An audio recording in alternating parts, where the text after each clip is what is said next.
Now, the State of the State address from Kansas. Republican Bill Graves is serving his last term, unable to run again due to term limits. Last month, he delivered his annual address to the legislature in Topeka. It's a half hour.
Mr. Speaker, Mr. President, Madam Chief Justice, members of the legislature, and fellow Kansans, it is a great honor for me to join you to discuss the status of our great state. Allow me to once again thank you for the honor of being your governor and express how proud Linda, Katie, and I are to be the first family of Kansas. Linda, on behalf of all Kansans, thank you for your great work in restoring the governor's residence.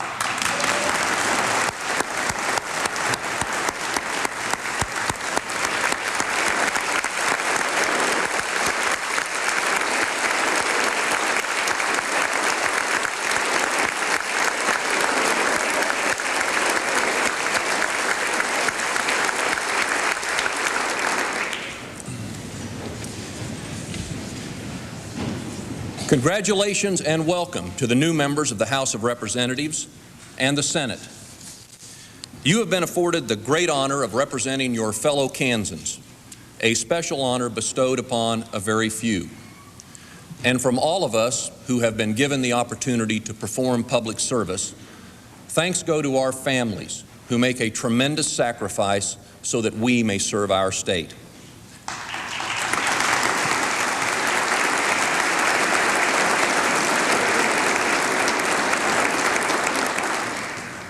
On January 29th, we will celebrate the 140th birthday of Kansas. Our founders would be amazed at how great our state has become and proud of the current stewardship of their dreams. In our 140th year, I am pleased to report that never before have Kansans been better served by the variety and quality of state programs. From infrastructure to human services, Kansans benefit more than at any time in our state's history. Our private sector is creating jobs, income, and economic success at record numbers. Our charitable and not-for-profit groups continue to expand and excel in their mission to serve our fellow Kansans. Our K-12 schools are tied for 4th in the nation for highest percentage of student graduation. Our students exceed the national average on ACT and SAT test scores. And the 2000 Kansas Children's Report Card awarded our state an A- for its success in education.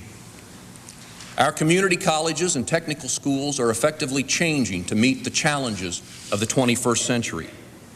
Our universities consistently receive national recognition of their students, faculty, and programs.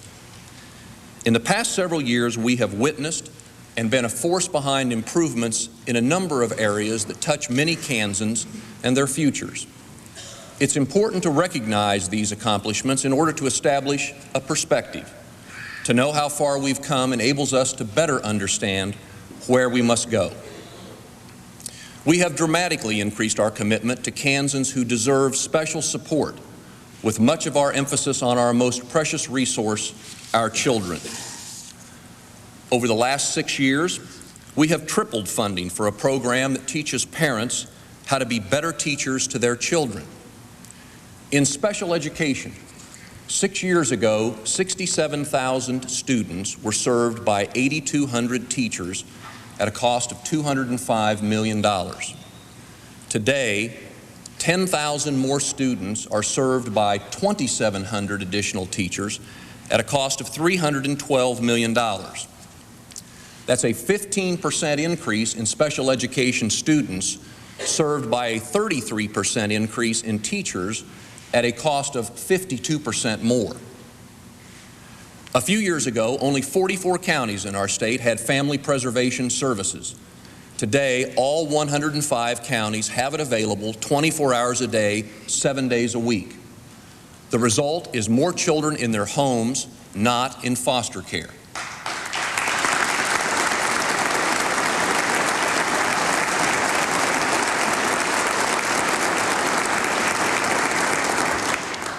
And I'm extremely proud that since the beginning of our Community Services Partnership, adoptions have increased 78%.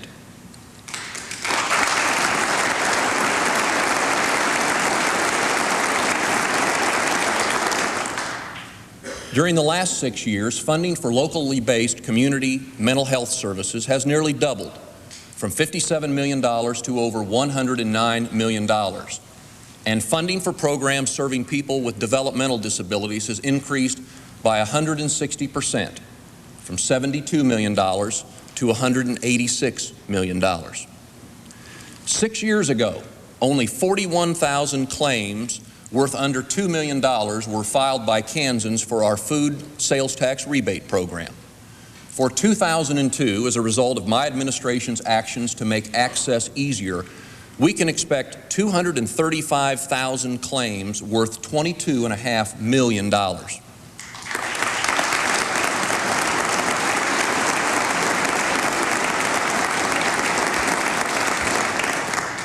6 years ago, there was no state program providing a tax credit to low-income Kansans.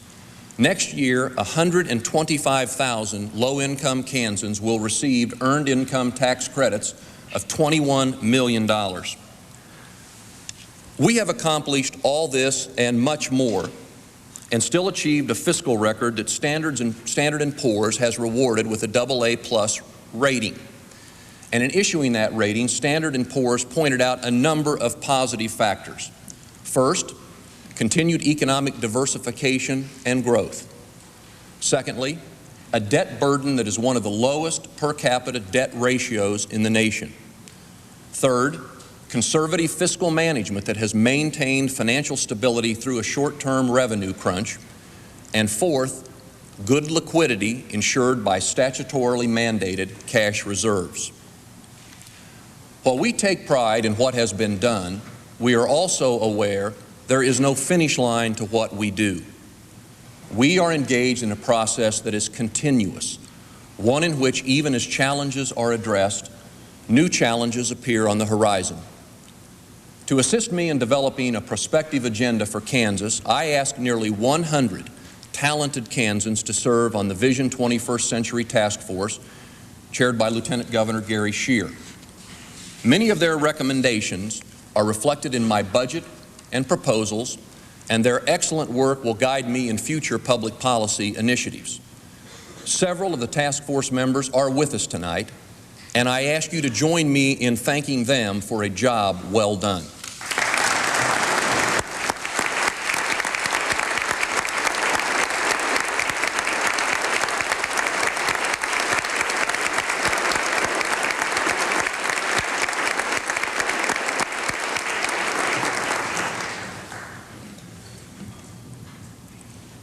Let me now highlight some of my budget and policy recommendations for fiscal year 2002. I would first like to discuss the importance of renewing the Kansas Lottery. Since its creation, the lottery has generated more than $510 million for economic development and education-related activities. In fact, the Legislative Research Department recently reported that 47% of lottery proceeds are spent for programs that support education. In the 1986 election, nearly 2 out of 3 Kansas voters supported amending the Kansas Constitution to have a state lottery. This session, you will discuss whether to honor their decision. Failure to renew the lottery will cause it to automatically expire and will require budget adjustments that anticipate the loss of $60 million, an amount the lottery is expected to generate for various state programs in fiscal year 2002. Reauthorizing the lottery is not a decision that can or should wait until late in the session. I am not asking for a rush to judgment. Be deliberative, but make it a priority to address it early in the session. I support the lottery's reauthorization.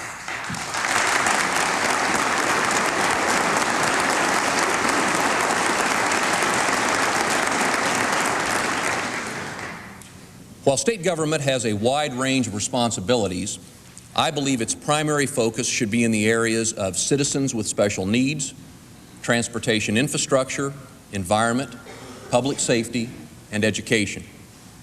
Contained within this year's budget are a number of significant enhancements and policy recommendations to continue the progress we have made during the past several years.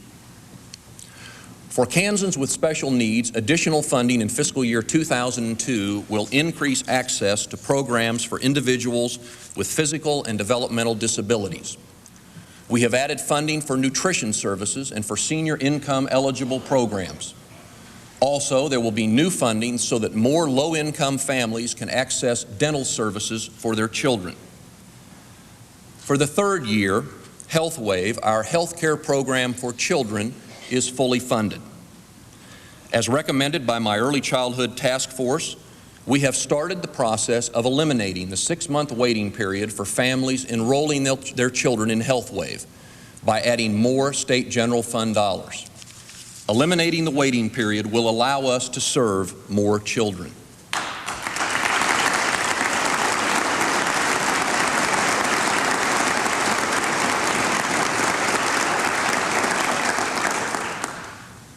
We will match federal Medicaid dollars so that low-income women diagnosed with breast or cervical cancer can better access treatment for these all too common yet curable diseases. Until now, Medicaid dollars could only be used to screen for these diseases. Now they can provide treatment.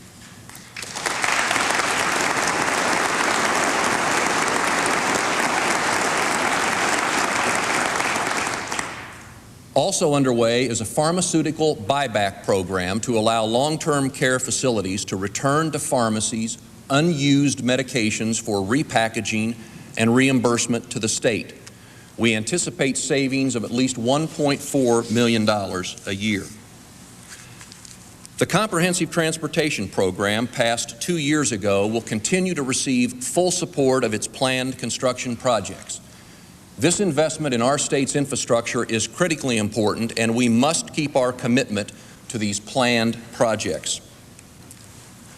$3 million from the Educational Building Fund will support construction of the Agriculture Value-Added Center at Kansas State University. The Value-Added Center, strongly supported by my task force on agriculture, will serve as a place where producers and industry partner with university researchers to create new uses and greater demand for Kansas agricultural products. For the second year, Regents universities, community colleges, and Washburn University will benefit from substantial increases in funding as a result of the Higher Education Coordination Act. Last year, we added $21 million. For fiscal year 2002, I recommend an additional $21 million. In addition, we have increased student financial aid and enhanced vocational education funding. Also, I endorse the key components of the new budgeting plan put forth by the Board of Regents, commonly referred to as block grants. The plan allows for increased management flexibility, but demands increased accountability.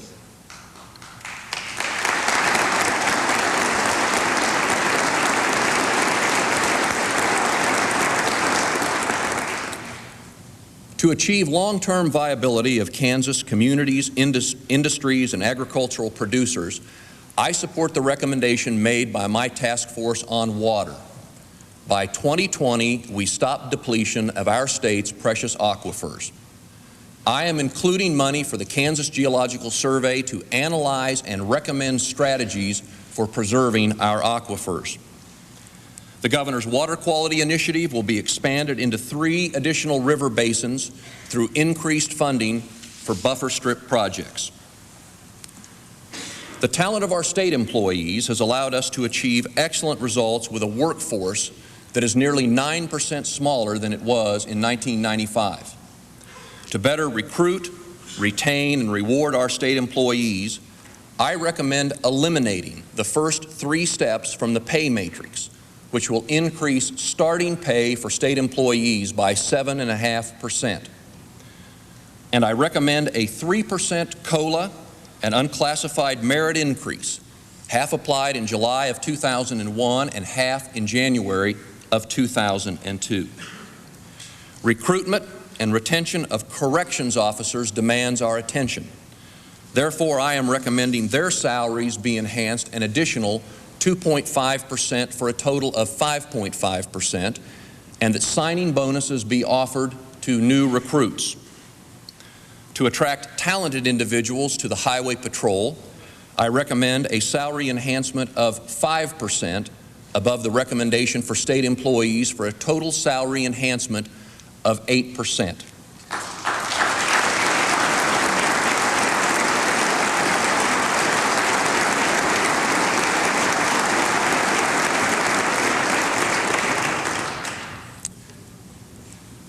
During the next 90 days of the legislative session, we should consider several timely and critical public policy issues. Given public awareness of the vote recount problems in Florida, now is an appropriate time for thorough legislative review of Kansas laws relative to closely contested elections. At a minimum, I believe the legislature should adopt a law requiring an automatic recount in the event an election margin is less than 0.5%. Kansas has a good election system run by capable people. I believe this review and proposal can make it even better. Safety on our roads and highways must be a priority. My legislative proposals will make it more difficult for a person convicted of multiple moving violations, including driving under the influence, to retain driving privileges. I support continuing efforts to keep drunk drivers off our roads, including passage of effective ignition interlock laws.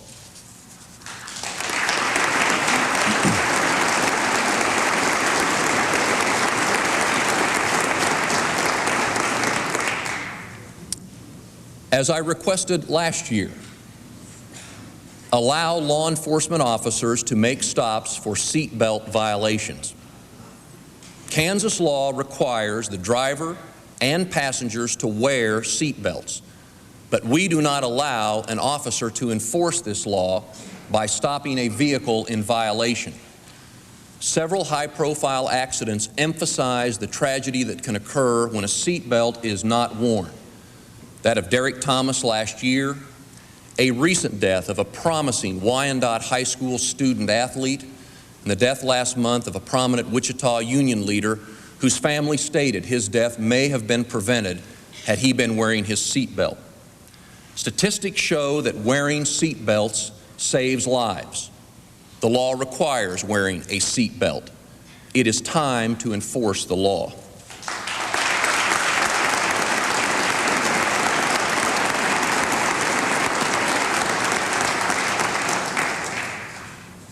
Last year, we created a trust fund from which earnings would go to pay for prescription drugs for low-income seniors. Federal legislation currently being considered and likely to be adopted requires a state maintenance of effort that could put our trust fund in jeopardy. We should carefully weigh the advantages and disadvantages of the direction we have taken and determine if the money we set aside in trust would better address senior health care in other ways. Last year, I encouraged you to look carefully at dramatically rising cost of services for Kansans with special needs. Again, I ask you to review all state and federal policies to ensure each dollar is spent effectively. I ask for and am pleased by the Kansas Corporation Commission's response to my request of assisting Kansans in a time of soaring natural gas prices. I wish to commend the private and not-for-profit partnership with the KCC for implementing 2 new programs last week. Let me now devote the balance of my time to K-12 education, the most important issue that will challenge us this session. Governors and legislators before us have regularly debated the appropriate and adequate means to fund K-12 education. There is no question K-12 education was, is, and will be our state's #1 public policy issue. A review of past State of the State messages clearly illustrates that fact. In 1941, Governor Payne Ratner noted, "An educated citizenry is a vital factor in strengthening the safeguards of democracy and advancing the welfare of our state and nation." The citizens of Kansas have always believed in education and have provided liberally for schools. 10 years later, in 1951, Governor Ed Arns stated, "Nothing is more important to the future of our state and of our democracy than the excellence of our educational system." And in 1985, Governor John Carlin declared, "Our educational system is the single most important building block. It deserves constant attention to its needs so that quality can continue to increase and our young people will be adequately prepared for the jobs of the future." Each of us who has the opportunity to represent our special constituencies has, with that opportunity, the obligation of vision and leadership. All of us have been named stewards in guiding the future of our state and its people. Your capacity to shape and guide the educational future of our children is the single most important role you will perform as legislators. I am pleased to report that within existing resources, I am able to offer substantial support for education. I recommend an increase of $50 in base state aid per pupil be added to match the increase of each of the last 2 years.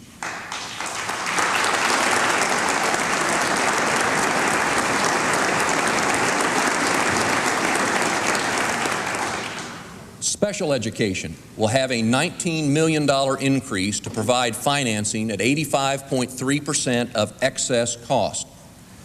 As recommended by the Task Force on K-12 Education, the legislature should adopt a new reimbursement formula for special education that targets money according to the number of students rather than the number of teachers.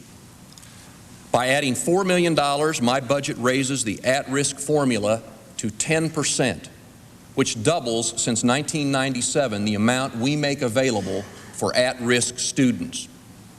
The Parents Education Program will be increased by $2 million, and we're adding $1 million to serve more 4-year-old at-risk students. I propose $500,000 to assist schools in technology infrastructure planning so we can meet the goal of statewide interconnectivity by 2002. And in addition, I propose $450,000 for an independent assessment of our school finance formula so that we can be better prepared to address any serious inequities and opportunities for improvement. Combined with other education spending, my recommendations will provide $68.4 million of new funding for elementary and secondary education. But I don't believe that's good enough, and many Kansans agree with me.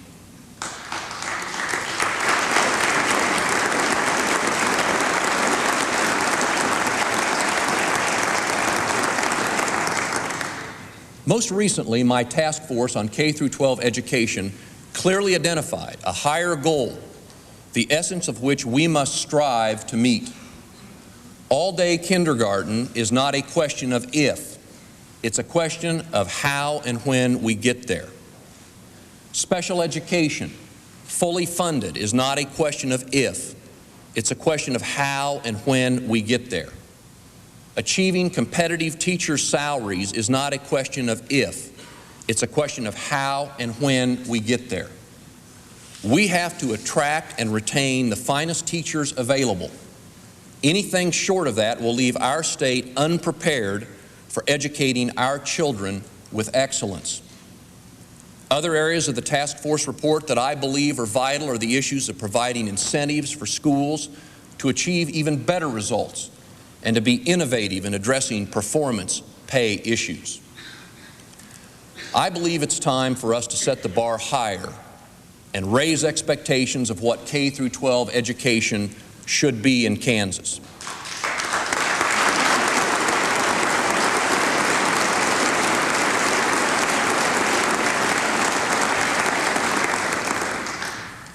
To achieve a higher standard, we will need to view education as a multi-year process, recognizing, as we have in the past with such programs as transportation, higher education governance, and higher education infrastructure, that significant undertakings do take time and often cannot be accomplished in the short span of one legislative session. This legislature needs to spend a significant portion of the 90-day session reviewing and understanding where we are and where existing resources will take us. I believe your review will demonstrate that available resources leave us short of acceptably financing K through 12 education. Our great and collective challenge will be to demonstrate the leadership our constituencies expect of us by agreeing on a program that raises educational opportunities for our children and being willing to consider all options to financially implement that program. There is no higher priority for me this session.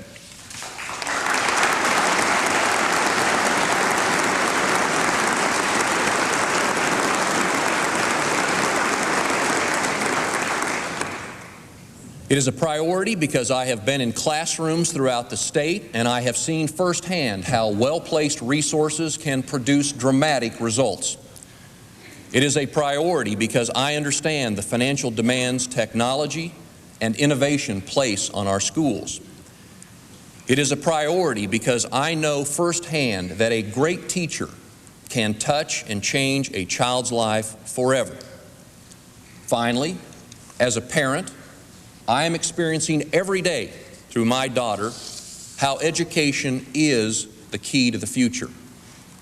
Whatever it takes to find the resources to effectively and fairly fund K through 12 education is my priority, and I urge you to consider making it yours.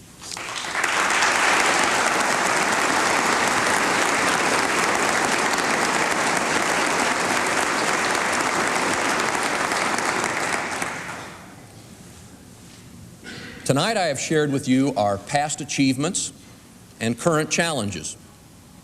With a sense of pride in what we have achieved and a sense of purpose in what we must achieve, we now begin the work of the 2001 session. May we be guided not by politics or personal agendas, but by a vision of a better Kansas. Our vision must continue the 140 years of commitment to building a Kansas in which our citizens have the opportunity to pursue their dreams. It is not our responsibility to merely protect or repeat the past. It is our obligation to build the future. It will demand our best efforts, and justly so, for the people of Kansas deserve no less. Thank you, and good night.